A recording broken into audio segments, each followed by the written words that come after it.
नमस्कार, न्यूज की पाठशाला में आप सभी का स्वागत है। मैं हूं सुशांत सिन्हा। ये वो पाठशाला है जहां सबकी क्लास लगती है। खबर का हर चैप्टर बड़े विस्तार से खुलता है, इतने विस्तार से कि खबर का मास्टर कौन होगा? आप होंगे। न्यूज का फैमिली शो है। खबर ऐसे अंदाज में कि आपको समझ में भी आएगी, याद भी रहेगी और आपके बच्चों को भी समझ में आएगी। तो ये बहाना नहीं चलेगा कि न्यूज बच्चे थोड़ी देखते हैं, सबको देखना है। तो अटेंडेंस फुल चाहिए। शुरू करते हैं आज की पाठशाला।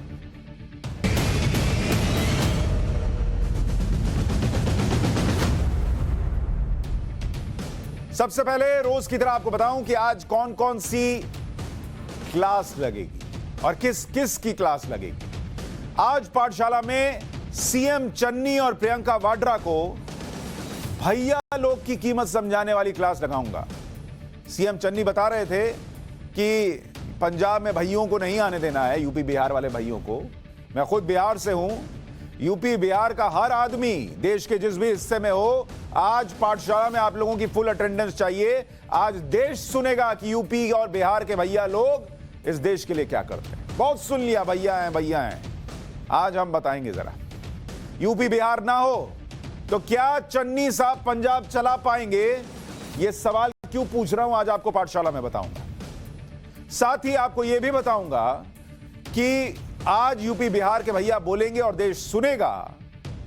आंकड़े गवाही देंगे कि यूपी बिहार के जिन भाइयों से लोगों को नफरत है, वो क्या करते हैं इस देश के लिए। इसके अलावा यूपी चुनाव का चैप्टर भी खोलूंगा और आपको बताऊंगा कि क्या करहल की सेफ सीट, अखिलेश यादव के लिए तो भाई सेफ सीट है ना, क्या उस पर भी घबरा रहे हैं अखिलेश यादव? यह सवाल उठ रहा है कि क्या मुलायम सिंह को लेकर आया गया है प्रचार के लिए, तो उसका मतलब क्या है, वो मतलब भी आपको समझाऊंगा। और आखिर में गजबे है, और उस गजबे में है मैं आज जो तस्वीर आपको दिखाऊंगा, ये तस्वीर कमर कमर भर बर्फ में फंसे होकर ये लोग कहां जा रहे हैं और कौन है ये लोग जिनके कंधे पर बंदूक भी है और ये इतनी बर्फ में कहां जा रहे हैं। गजबे है आखिर में। लेकिन सबसे पहले पाठशाला में आज सोशल साइंस की क्लास।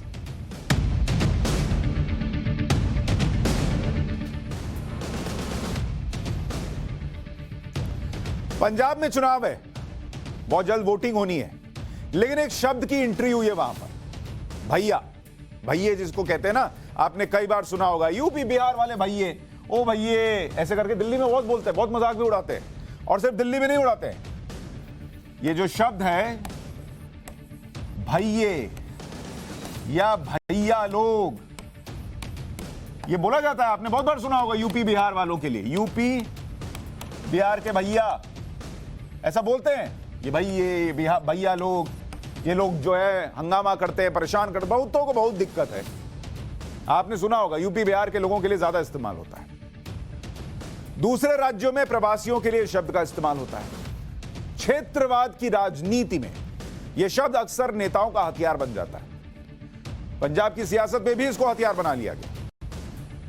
पंजाब के मुख्यमंत्री चरणजीत सिंह चन्नी ने भी इसी भैये शब्द का इस्तेमाल किया और आज उस पर मैं क्लास लगा रहा हूं। रोपड़ में एक चुनावी सभा में 16 फरवरी को चन्नी साहब ने भैये वाली बात जो कही, उस पर प्रियंका वाड्रा, जो खुद यूपी में वोट मांग रही हैं कांग्रेस के लिए, वो बगल में खड़ी होकर ताली बजा रही थी। इससे पहले कि चैप्टर खोलकर जरा विस्तार से भैया लोग की कीमत समझाऊं इस देश को, जरा चन्नी साहब का बयान सुनिए।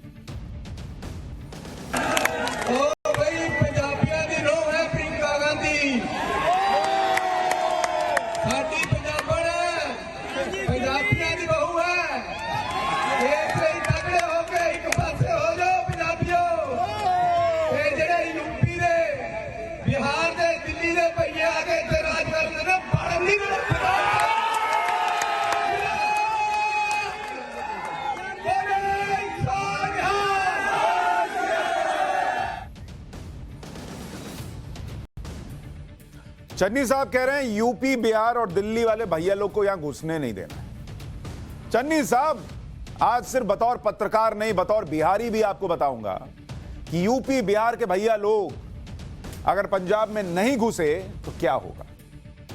हर चुनाव में यूपी बिहार के लोगों को मोहरा बना दिया जाता है। चुनाव बंगाल में हो, पंजाब में हो यह कहकर हमला किया जाता है कि यूपी बिहार के लोग यहां आ गए हैं।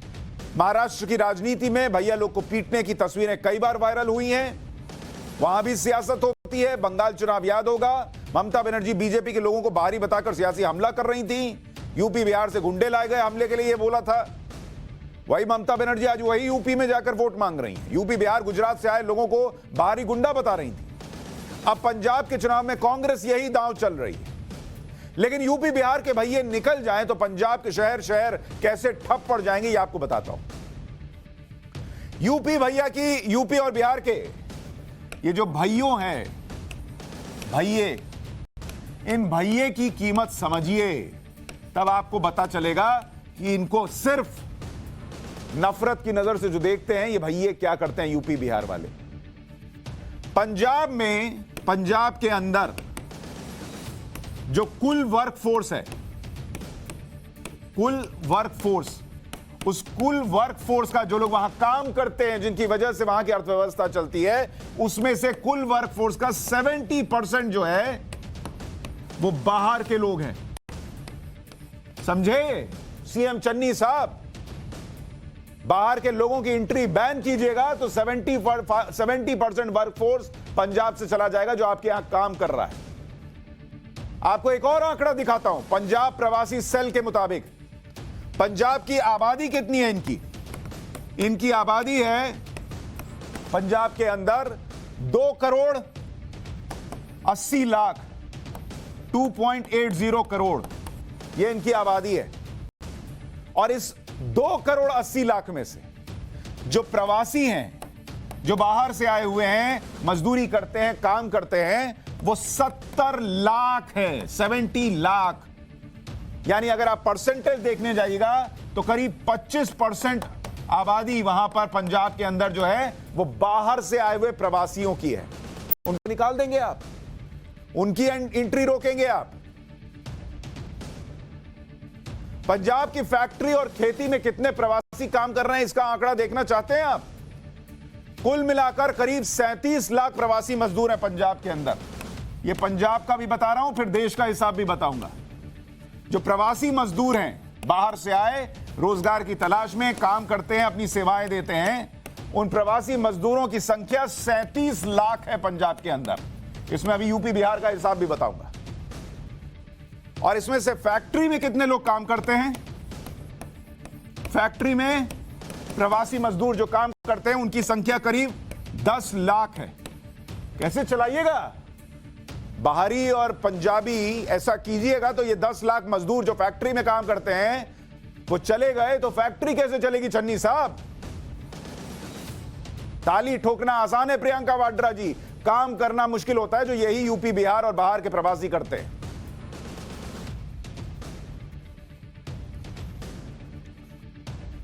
खेती में जो बाहर से आए हुए मजदूर काम करते हैं, उनकी संख्या कितनी है? फैक्ट्री में 10 लाख है, खेतों में काम करने वाले करीब 8 लाख प्रवासी हैं। कौन करेगा खेती? वो डीजे लगा के और स्पीकर लगा के और महंगे महंगे ट्रैक्टर तो खरीद लीजिएगा, लेकिन खेत में काम कौन करेगा? और जो इस पूरे में से 37 लाख प्रवासी मजदूरों में से 75% जो प्रवासी मजदूर हैं वो कहां से आते हैं आपको पता है? उसी यूपी के भैया लोग हैं जो आपको पसंद नहीं आए, उसी बिहार के भैया लोग हैं जिन्हें आप कह रहे थे घुसने नहीं देना है। बंगाल से भी और उसी बिहार से निकले हुए झारखंड से लोग हैं। 75% लोग जो पंजाब के अंदर काम कर रहे हैं वो यूपी, बिहार, बंगाल और झारखंड से आते हैं। सीएम चन्नी साहब,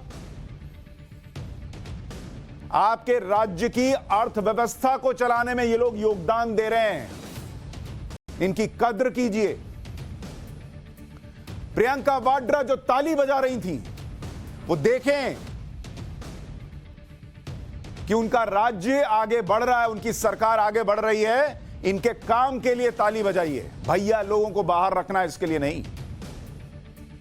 और पंजाब में किस राज्य के कितने प्रवासी हैं, इसका अंदाजा 2020 के लॉकडाउन से लगाइए।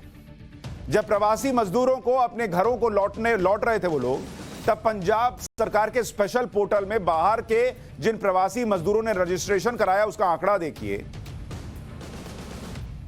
प्रवासी मजदूर जो पंजाब के अंदर, ये पंजाब का आंकड़ा बता रहा हूं आपको,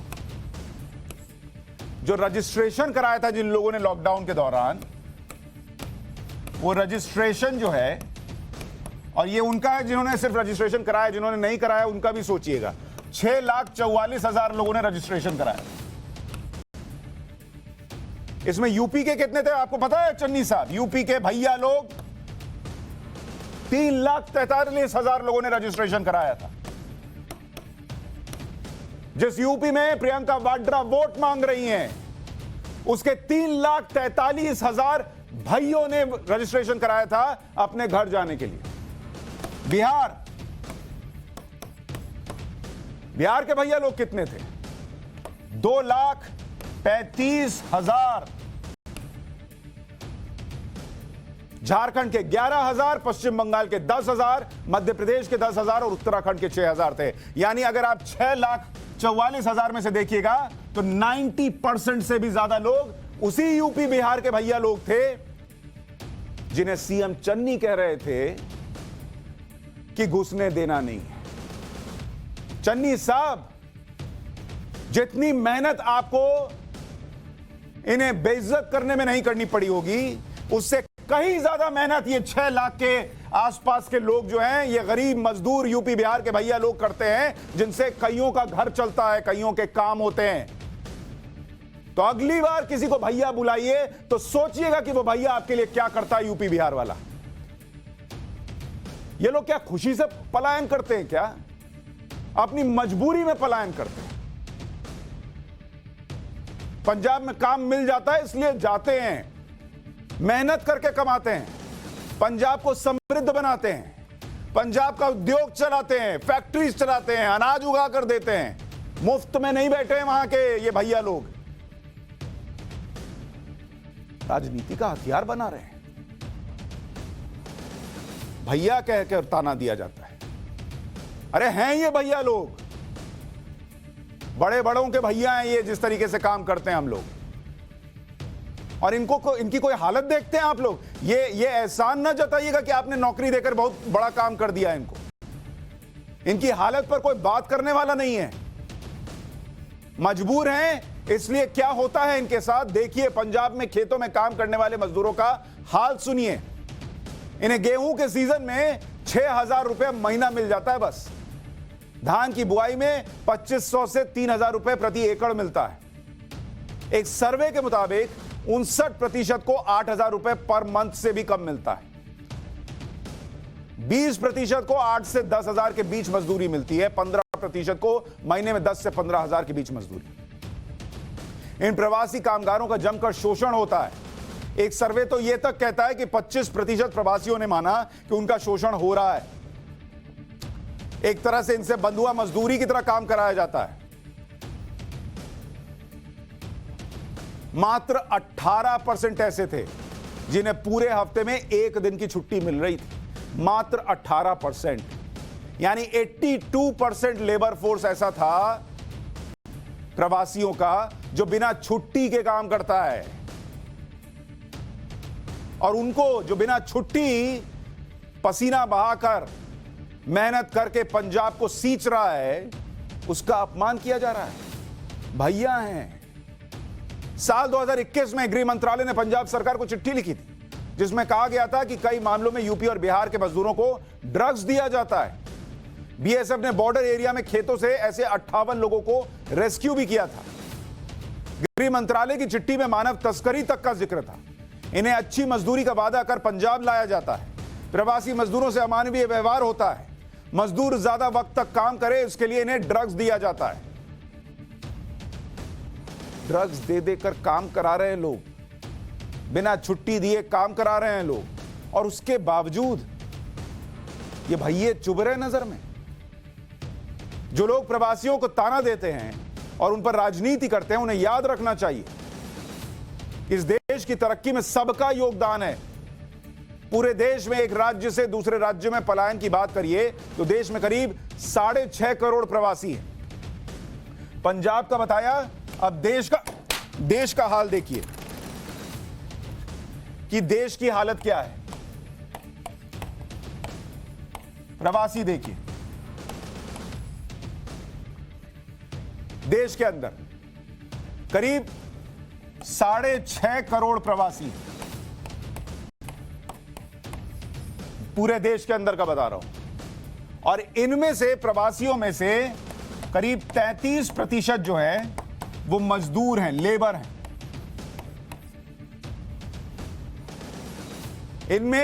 इसमें भी 30% जो हैं वो दिहाड़ी मजदूर हैं। मतलब आज काम करेंगे, आज पैसा मिलेगा तो घर में चूल्हा जलता है। ये दिहाड़ी मजदूर हैं देश के अंदर। और इसमें से 30% ऐसे हैं जो रेगुलर बेस पर काम करते हैं।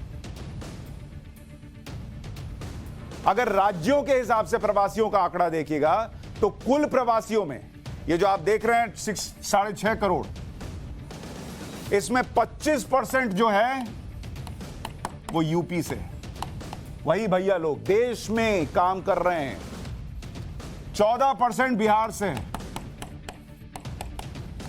यानी अगर सिर्फ इन दोनों को ही मिला दीजिए तो 39% देश का लेबर फोर्स जो है वो यूपी बिहार के वही भैया लोग हैं जो लोगों को पसंद नहीं आते। क्यों? क्योंकि ज्यादा मेहनत करते हैं तो लोगों को नागवार गुजरता है। कम पैसे में भी मेहनत करते हैं तो लोगों को नागवार गुजरता है कि ये तो हमको चैलेंज दे रहा है। अगर ये ना आया होता तो मैं कम काम करके भी ज्यादा पैसा मांग सकता था। अब तो ये आ गया, इसके चक्कर में लोग कहते हैं अरे वो तो ज्यादा पैसा, कम पैसे में ज्यादा काम करके दे रहा है। तब तो बड़ा पसंद आता है यूपी बिहार का भैया, कम पैसे में ज्यादा काम कर दे। लेकिन जब वोट की बारी आती है तो ये बाहरी हो जाते हैं। इसमें 6% जो है वो राजस्थान से, देश के अंदर, और 5% मध्य प्रदेश से, एमपी। देश के बड़े बड़े शहरों में बड़ी प्रवासी आबादी रहती है। देश ठप पड़ जाएगा अगर ये लोग बैठ जाएंगे। दिल्ली में करीब, अगर आप देखने जाइए, दिल्ली के अंदर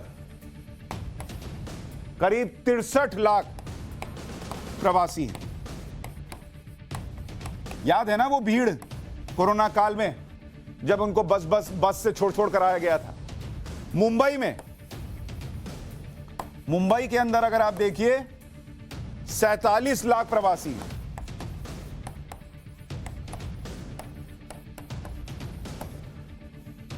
बेंगलुरु में 44 लाख प्रवासी हैं। अहमदाबाद और सूरत वडोदरा में 24 लाख प्रवासी हैं। छोटा मोटा आंकड़ा नहीं है। क्या कीजिएगा? सबको बाहरी बताकर कहां से बाहर निकालिएगा? इधर का निकालिएगा उधर जाएगा, उधर का निकालिएगा उधर जाएगा। कोई ऐसा राज्य है क्या जहां के लोग इधर से उधर जाकर काम ना कर रहे हो? वो बाहरी हो गए। तो फिर देश किस बात का हुआ अगर हम अपने ही देश में बाहरी हैं? तो यूपी बिहार के जिन प्रवासियों को अक्सर राजनीति में घसीटा जाता है, उन पर सच यही है कि देश का छोटे से छोटा काम हो या बड़े से बड़ा प्रोजेक्ट, अभी इसमें आईएएस आईपीएस तो जोड़ा ही नहीं है। वो जो यूपीएससी क्लियर करने वालों में यूपी बिहार वालों की लंबी लिस्ट होती है, वो तो जोड़ ही नहीं रहा हूं। ये तो वो वर्कफोर्स बता रहा हूं जो देश में छोटे से छोटा और बड़े से बड़ा काम करने वाला बड़ा प्रोजेक्ट हो तो उसमें भी काम करता है। यूपी बिहार के लोग लगे रहते हैं। और इसका एक वीडियो दिखाता हूं आपको। ये गुजरात के नवसारी का वीडियो आपके सामने रख रहा हूं, जहां बुलेट ट्रेन के प्रोजेक्ट पर काम चल रहा है। रेल राज्य मंत्री हैं दर्शना जरदोश, प्रोजेक्ट की मॉनिटरिंग के लिए पहुंची थी। इसी में वो प्रोजेक्ट पर काम कर रहे लोगों से बात करने लगी। एक एक से पूछा कि कहां से हैं। बातचीत सुनकर आपको एहसास होगा कि ये टीम इंडिया है और इसी तरह से देश आगे बढ़ता है। इस बातचीत को सुनिए, आपका दिल खुश हो जाएगा। अरे बिहार में जो है ये बेंगल से ये बिहार से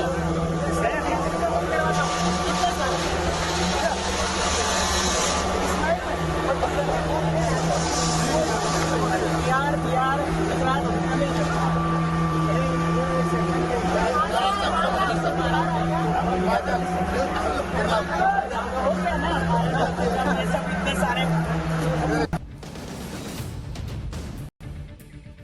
बिहार से भी लोग हैं, दक्षिण भारत से भी लोग काम कर रहे हैं। देश का एक प्रोजेक्ट देश के अलग अलग हिस्सों से आया हुआ वर्कफोर्स बना रहा है।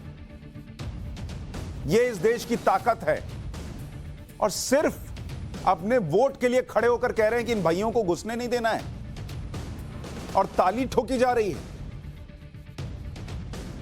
आज प्रधानमंत्री मोदी ने पंजाब में रैली की। उन्होंने चरणजीत सिंह चन्नी के बयान का जिक्र भी किया और याद दिलाया कि पंजाब के हर गांव में प्रवासी मजदूर काम करता है और पंजाब की तरक्की में योगदान दे रहा है। सुनिए एक बार पीएम को। कांग्रेस के जो मुख्यमंत्री ने जो कल बयान दिया है और जिस पर ये दिल्ली का परिवार है उनका मालिक, वो बगल में खड़े रह करके तालियां बजा रहा था। बताइए। और ये पूरे देश ने देखा है। अपने इन बयानों से ये लोग किसका अपमान कर रहे हैं? यहां का कोई ऐसा गांव नहीं होगा, कोई ऐसा गांव नहीं होगा जहां हमारे उत्तर प्रदेश के भाई बहन या हमारे के बिहार के भाई बहन यहां पर मेहनत न करते हो। ऐसा कोई गांव नहीं होगा भाइयों। पंजाब में मुख्यमंत्री के बयान पर विवाद उठा तो कांग्रेस को लगा कि इस पर तो यूपी में नुकसान हो जाएगा। वहां तो वोट मांग रहे नहीं यूपी बिहार के सो कॉल्ड भैया लोगों से। इसलिए सीएम चरणजीत सिंह चन्नी ने बयान पर आज सफाई दी। उनकी सफाई भी सुन लीजिए। कल से मेरे एक बयान को तोड़ मरोड़ कर पेश किया जा रहा है। प्रवासी जितने पंजाब में लोग आए हैं, आज तक उन्होंने अपना खून पसीना लगाकर पंजाब को विकास के रास्ते पे तोड़ा है और उन्होंने हमेशा विकास के लिए काम किया है। डेवलपमेंट में काम करते हैं, फैक्ट्रियों में काम करते हैं और हमारा उनसे 9 मास का रिश्ता है और प्यार है और दिल से है, इसको कोई निकाल नहीं सकता। लेकिन कुछ मेरे बयान को इन्होंने अपने तरीके से पेश किया है। मैं फिर कहना चाहता हूं कि जो दुर्गेश पाठक, संजय सिंह, केजरीवाल जैसे लोग बाहर से आकर खलल डालते हैं, मैंने उनके बारे में बात की है। मैं उस कॉलेज और यूनिवर्सिटी में जाना चाहता हूं जहां नेताओं के बयान को कैसे तोड़ मरोड़ कर पेश किया जाता है, इसकी ट्रेनिंग दी जाती है। इन लोगों का अपना हिसाब चलता है, क्लियरली बोल रहे हैं और कहते हैं तोड़ दिया गया, मरोड़ दिया गया। और किसी संजय सिंह के लिए भी बोला, किसी दूसरे आम आदमी पार्टी के नेता के लिए भी बोला। आपको यह हक किसने दिया कि उनको भैया कह के बुलाइए? और उनको बोलने के लिए आप सब भैया लोग को बोलेंगे क्या? आप सीएम है ना देश के, सफाई दे रहे हैं आप। अरे उनको इज्जत दीजिए, सफाई नहीं चाहिए, इज्जत दीजिए।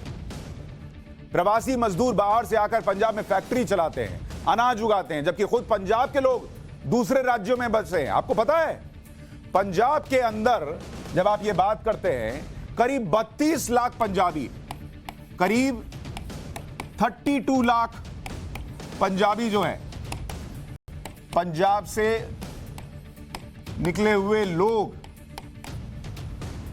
वो दूसरे राज्यों में हैं, दूसरे राज्यों में काम कर रहे हैं।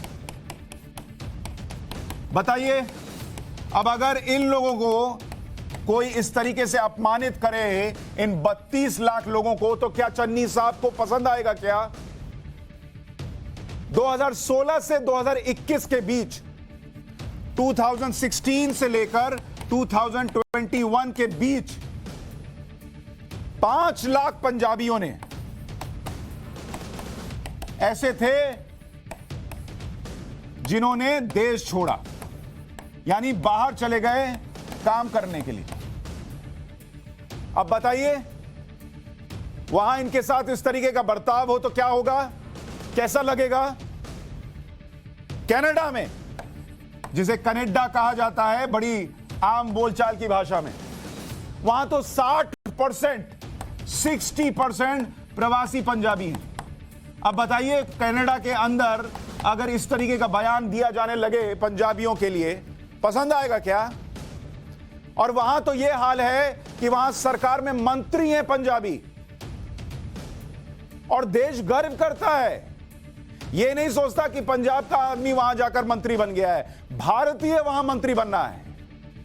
तो वो पंजाबी वहां भारतीय है और अपने बिहार में, अपने देश में यूपी और बिहार का आदमी भैया हो गया, बाहरी हो गया।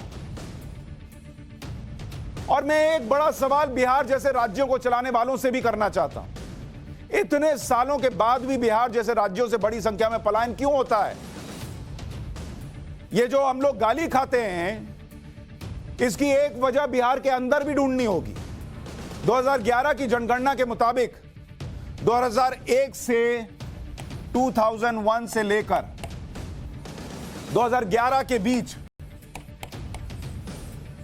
93 लाख बिहारियों ने पलायन किया, बिहार को छोड़ दिया। क्या कभी नीतीश कुमार ने सोचा कि ऐसा क्यों हुआ?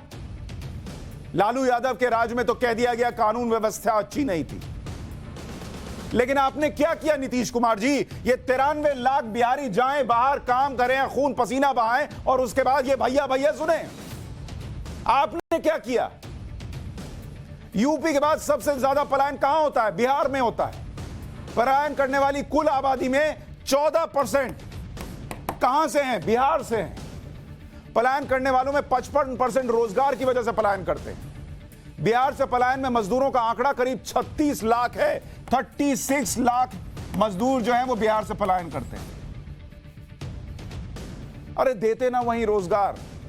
किसी चन्नी साहब से सुनना नहीं पड़ता कि भाइयों को नहीं घुसने देंगे। किसी महाराष्ट्र में राज ठाकरे की पार्टी के थप्पड़ नहीं खाने पड़ते। किसी प्रियंका वाड्रा की ताली नहीं सुननी पड़ती। किसी ममता बनर्जी से कुछ ना सुनना पड़ता। बिहार से किस राज्य में कितना पलायन होता है यह भी आप देख लीजिए।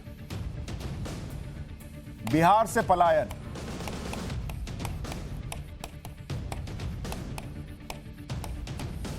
दिल्ली में 19% पलायन दिल्ली में हो रहा है। पास में है बिहार के, 19% लोग यहां आते हैं। इतना ही नहीं, झारखंड जो बिहार से अलग होकर बना नया राज्य है, 14% लोग तो वहां चले जाते हैं। सोचिए, नया राज्य बना है, वो बिहार से ऐसा बेहतर हो गया कि लोगों को लगता है झारखंड चलते हैं। बंगाल, जहां ममता बनर्जी क्या कह रही थी वो आपको पता है, 14% लोग बंगाल जाते हैं। वो भी चलिए बिहार से सटा हुआ है एक हिस्सा, इसलिए।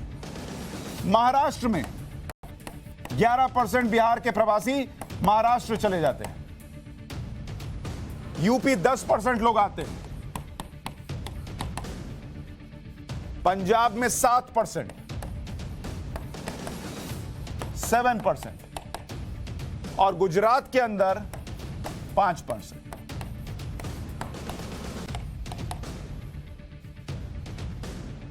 और यह तब है जब नीतीश कुमार 2005 से सीएम कौन है बिहार का?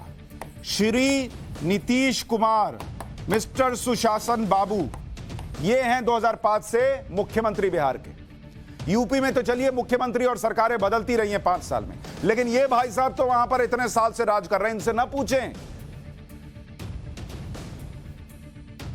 कि आपकी वजह से जो ये पड़ रहा है हम लोगों को, उसका हिसाब तो दीजिए। लेकिन अगली बार जब कोई आपको भैया कह के बुलाए, यूपी बिहार के लोगों को भैया कह के बुलाए, तो गर्व से कहिए, सीना चौड़ा करके कहिए कि हां, बुलाओ जो बुलाना है। लेकिन यह मत भूल जाना कि यह देश चलाने में बहुत बड़ा योगदान देते हैं हम लोग। मीडिया में, हमारे मीडिया में आ जाइए, 60 से 70% क्राउड बिहार का है, यूपी का है। बड़े बड़े अधिकारी देख लीजिए देश के अंदर, यूपी बिहार के मिलेंगे आपको। जुडिशरी में देख लीजिए, अरे कहीं देख लीजिए बॉस। भैया भैया कहते हैं, सही में बड़े भैया की तरह हैं हम लोग। इज्जत दीजिए। और देश एक है जिसका जहां मन करेगा काम करेगा, कोई बाहरी नहीं है। अगली क्लास से पहले इस वक्त की एक और बड़ी खबर आपको बता दूं, कुमार विश्वास के बयान पर जो रोक लगी थी उसे चुनाव आयोग ने हटा लिया है। चुनाव आयोग ने अपने ही आदेश को वापस ले लिया है। कुमार विश्वास ने केजरीवाल पर गंभीर आरोप लगाया था कि वो किसी भी कीमत पर पंजाब की सत्ता चाहते हैं और अलगाववादियों की मदद से भी उन्हें परहेज नहीं है। थोड़ी देर पहले चुनाव आयोग ने ही इस बयान पर रोक लगाई थी और अब खबर आ रही है कि इस रोक को हटा लिया गया है। तो 1 घंटे के अंदर जिस बयान पर चुनाव आयोग ने रोक लगाई, उसी बयान से 1 घंटे के अंदर चुनाव आयोग ने रोक हटा ली। आज प्रधानमंत्री ने भी इस बयान का जिक्र किया था पंजाब के अंदर।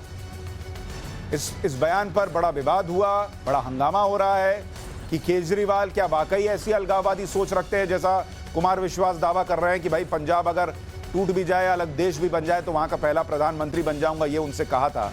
ये जो वो दावा कर रहे हैं इस पर अभी तक अरविंद केजरीवाल ने कोई बयान नहीं दिया। आम आदमी पार्टी इसको ऑनरेबल बयान बता रही है, लेकिन ये पूरी तरह से सियासत में चर्चा का विषय बना हुआ।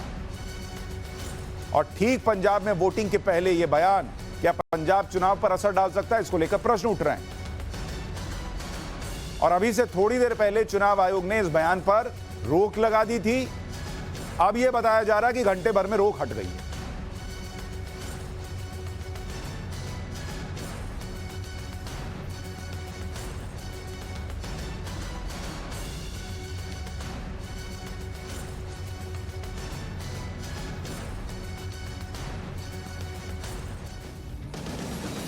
और पाठशाला में अब पॉलिटिकल साइंस की क्लास।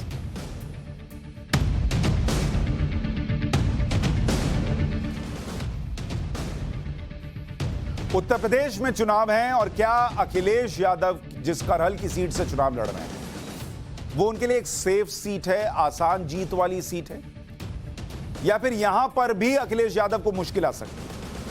आज पाठशाला में इसी का टेस्ट करेंगे, क्योंकि 20 जनवरी को यूपी में तीसरे राउंड की वोटिंग होनी है और इसी में करहल सीट पर भी वोट पड़ेगी। 20 फरवरी को, माफ कीजिएगा, 20 फरवरी को वोट पड़ने हैं और वहां पर करहल सीट पर भी वोट पड़ेगा। इसी बीच करहल में अपना प्रचार करने के लिए अखिलेश ने अपने पिता मुलायम सिंह यादव को भी बुला लिया, जो पूरे यूपी चुनाव में अब तक कहीं नहीं दिखे। मुलायम सिंह यादव 82 साल की उम्र में, और ऐसी हालत में जब बहुत आप कहिए कि उम्र हो गई है, इतना राजनीति में एक्टिव भी नहीं है जैसा वो हमेशा रहा करते थे, कहीं प्रचार करने नहीं जा रहे, वो सीधे पहुंचे कहां, करहल में बेटे के लिए वोट मांगने। इस बार भी समाजवादी पार्टी का पूरा प्रचार अखिलेश नहीं संभाला हुआ है, किसी से छिपा नहीं है। पूरे कैंपेन में सिर्फ अखिलेश ही अखिलेश है, मुलायम सिंह यादव की कहीं भी चर्चा तक नहीं है। ऐसे में अखिलेश को करहल की सीट पर मुलायम सिंह यादव से क्यों कहना पड़ रहा है कि पापा आइए जरा मेरे लिए वोट मांगिए, यह चर्चा का विषय है। अपना प्रचार कराने की जरूरत क्यों पड़ी पापा जी से, यह बात लोगों को चौंका रही है। अच्छा, एक बात आपको देखनी चाहिए, करहल वो सीट है जो पूरे यूपी में समाजवादी पार्टी के लिए सबसे सेफ सीट बताई जा रही है। और ये कौन सी सीट है जरा देखिए, आपको मैं बता रहा हूं। जिस करहल से अखिलेश यादव चुनाव लड़ रहे हैं, यह सेफ सीट क्यों कही जा रही है।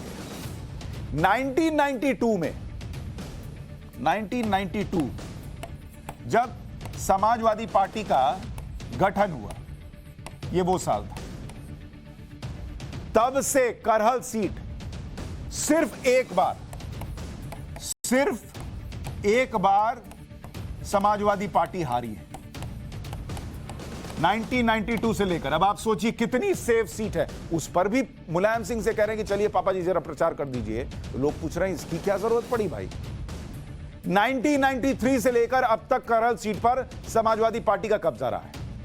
सिर्फ 2002 में बीजेपी जीती थी यहां पर, 2002 में, और जो बीजेपी की टिकट पर जीते थे वो समाजवादी पार्टी से ही गए थे।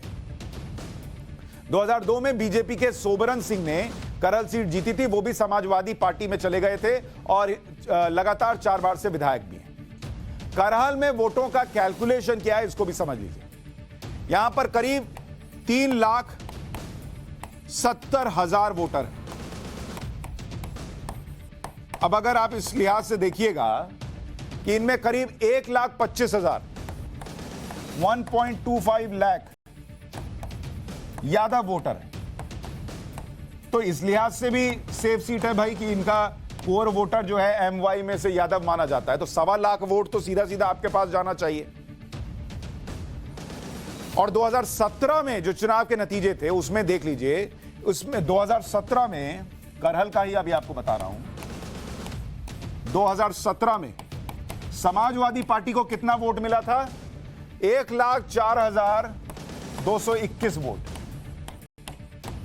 और जो दूसरे नंबर पर बीजेपी के प्रत्याशी थे उनको मिला था करीब 65,816 वोट। मतलब करीब 35 इधर हो गया और 4 उधर, करीब 38-40 हजार का फर्क। इतना मार्जिन है। और विधानसभा में 30-40 हजार का मार्जिन बड़ा है भाई। उसके बावजूद मुलायम सिंह यादव को प्रचार के लिए क्यों उतारना पड़ रहा है? जब सब आंकड़े अखिलेश के पक्ष में, जीत पक्की लग रही है, मुलायम सिंह खुद करहल में प्रचार करने उतरे, तो इसकी वजह भी समझनी चाहिए। इसकी वजह है करहल में बीजेपी का वोट शेयर जो बढ़ रहा है, यानी अखिलेश यादव चांस नहीं लेना चाहते। 2007 में, अब अगर आप बीजेपी का देखिए, बीजेपी इसी करहल सीट पर कैसा परफॉर्म कर रही है वो देखिए। 2007 में जो विधानसभा का चुनाव था, इसमें बीजेपी को 5.41% वोट मिला। बीजेपी का बता रहा हूं। फिर 2012 का विधानसभा चुनाव आया, 1% के करीब बढ़ा, 6.65% वोट मिला। अब आप गेस कीजिए कि 2017 में कितना होगा, जब 2007 से 2012 के बीच मात्र 1.25% बढ़ा, तो 2017 में कितना होगा? आपके ऑप्शन है। केबीसी नहीं खिला रहा हूं भाई। 2017 में ये 6% का वोट शेयर बढ़कर हो गया 31.31% वोट मिला बीजेपी को। और शायद यही बात है जो अखिलेश यादव को घबराहट पैदा कर रही है कि इस करहल की सीट में अगर बीजेपी 6% से 31% पर पहुंच गई थी, मतलब करीब करीब 25% वोट शेयर का सीधा जंप मिला, तो कहीं ऐसा तो नहीं मैं हल्के में ले रहा हूं, मैं इधर उधर प्रचार कर रहा हूं, पता चले मामला गड़बड़ा गया। क्योंकि बीजेपी ने भी कोई हल्का कैंडिडेट नहीं उतारा है। बीजेपी ये तय करके बैठी है कि यहां पर अखिलेश यादव के लिए लड़ाई मुश्किल करनी है, इसलिए वहां पर एसपी बघेल जो हैं उनको चुनाव मैदान में उतारा है। बीजेपी के बड़े नेता हैं, बघेल समाज से आते हैं। मुलायम सिंह यादव का स्वास्थ्य अब वैसा नहीं है जो हर जगह प्रचार करे। बढ़ती उम्र की वजह से उनके लिए प्रचार करना आसान नहीं है, यह बात अखिलेश भी समझते होंगे। अब आज का उदाहरण देखिए, जब प्रचार के दौरान ऐसा लगा कि मुलायम सिंह यादव वोट मांगते हुए अखिलेश का नाम भूल गए, अखिलेश का ही नाम भूल गए, वो वोट मांग रहे थे और ये कह रहे थे कि यहां से जो उम्मीदवार है उन्हें जिताएं। सोचिए कि उम्र का क्या तकाजा है कि मुलायम सिंह यादव वोट मांग रहे हैं और अपने बेटे का ही नाम भूल गए। सुनिए एक बार।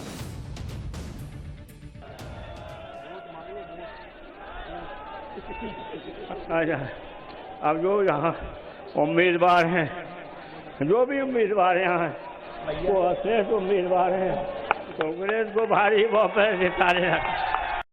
हाँ, मेरी भावना है उसको पूरी भावना का आदर करते हुए अखिलेश को भारी बहुमत जिताना और समाजवादी पार्टी को मजबूत करना।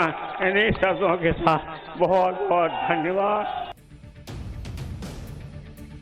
अब लोग इस पे भी प्रश्न कर रहे हैं कि भाई मुलायम सिंह यादव जब उम्र के इस पड़ाव में हैं कि चीजें भूल रहे हैं, उनको साइड से कोई बोला कि अखिलेश यादव का नाम बोलिए, तो ऐसी क्या मजबूरी रही अखिलेश यादव की कि जब कहीं मुलायम सिंह यादव से प्रचार करने नहीं बोला तो करहल पर बोल रहे हैं।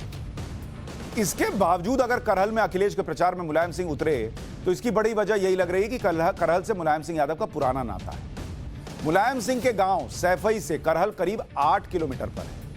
करहल के ही जैन इंटर कॉलेज से मुलायम सिंह यादव पढ़े हुए हैं।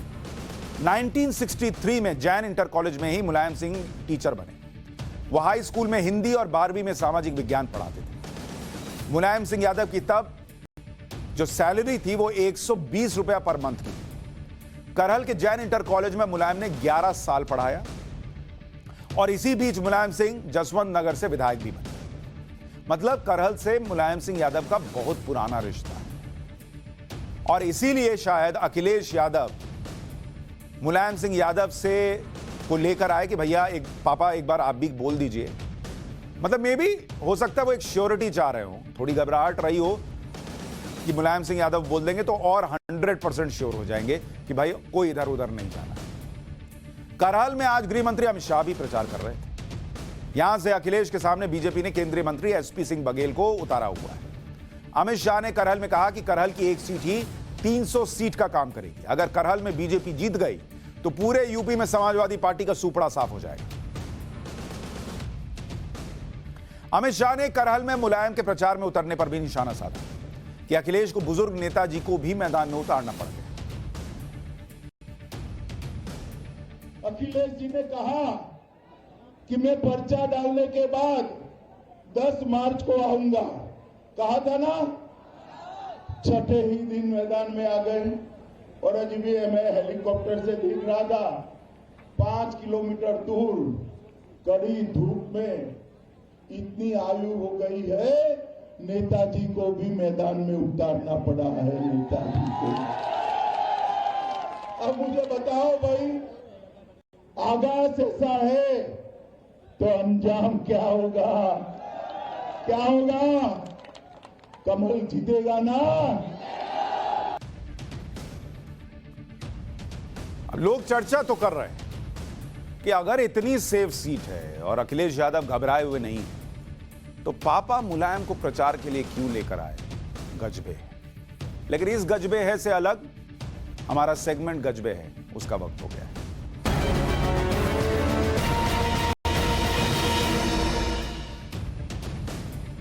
तापमान 0 डिग्री से नीचे 15,000 फीट की ऊंचाई और हर तरफ बर्फ ही बर्फ। रास्ता इतना मुश्किल कि आम इंसान 10 कदम न चल पाए। लेकिन ऐसी मुश्किल हालात में आईटीबीपी के जवान मीलों का सफर तय करते हैं। मैंने आपको शुरू में दिखाया था कि ये कौन लोग हैं जो इस बर्फ के बीच मीलों का सफर तय कर रहे हैं। ये आईटीबीपी के जवान हैं, देश के जवान हैं जो इस भयंकर बर्फ के बीच, देखिए पैर अंदर जा रहा है तो निकालना मुश्किल हो रहा है। और ये क्या कर रहे हैं? गश्त कर रहे हैं। आप और हम सुरक्षित रहें, इसलिए ये तस्वीरें निकल कर आई हैं कि एक एक कदम जहां बढ़ाना मुश्किल है, पैर अंदर जाए तो बाहर निकालना मुश्किल है, वहां इस आईटीबीपी के जवान जो हैं वो हमारी और आपकी सुरक्षा के लिए गश्त लगा रहे हैं। बर्फ की हालत देखिए, पूरी ताकत के साथ बर्फ को चीरते हुए जवान आगे बढ़ रहे हैं। फौलादी इरादे हैं, भीषण ठंड है लेकिन इनको फर्क नहीं पड़ता क्योंकि देश के लिए, हमारी आपकी सुरक्षा के लिए गश्त लगा रहे हैं। कोई अनहोनी ना हो, कोई जवान बर्फ में ना धंस जाए या तूफान में ना बिछड़ जाए, इसलिए सब जवान रस्सी के सहारे एक दूसरे से जुड़े हुए। जवानों के कंधे पर हथियार लटके हैं, हाथ में डंडा लेकर सावधानी से आगे बढ़ रहे हैं। इनके जज्बे को सलाम है। भारत तिब्बत सीमा पुलिस के जवान उत्तराखंड में हिमालय में 15,000 फीट की ऊंचाई पर पेट्रोलिंग कर रहे हैं। ये जवान साल भर ऐसे ही बर्फ से ढकी चोटियों की निगरानी करते हैं और इन्हें हिमवीर कहा जाता है।